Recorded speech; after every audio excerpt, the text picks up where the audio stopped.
యోహాను బాప్తిస్మం ఇచ్చిన దినములు మొదలుకొని యేసు మనతో ఉండిన కాలం మొదలుకొని ఈ కాలమంతటిలో సేవా కాలమంతటిలో ఆరంభం నుండి మనలో ఒకడిగా మనతో ఉండిన ఎవడైనా ఒకడు ఇలాంటి పరిచర్యకు పనికి వస్తాడని చెప్పాడు. స్తోత్రం చెప్పండి.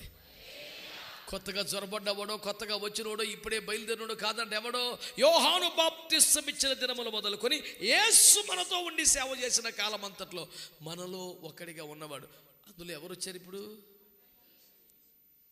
అంటే కొత్తోడు కాదా? కాదు కాదు కాదు. ఇప్పుడు చెప్పండి, అందరూ స్వరం ఎత్తి. ఆ 12 మందిలో ఒకడిగా పిలువబడ్డాడు అన్నారు కదా. ఆ 12 మందితో పాటు ఈ మధ్య సేవకు పిలువబడ్డా? దేవుని చేత ఎంపిక చేయబడ్డ వారిలో ఉన్నాడా? విస్తారమైన పరిచర్యలో 3.5 సంవత్సరాల కాలంలో కనీసం 15,000 మందికి రొట్టెలు పంచిపెట్టిన సన్నివేశం ఉంది.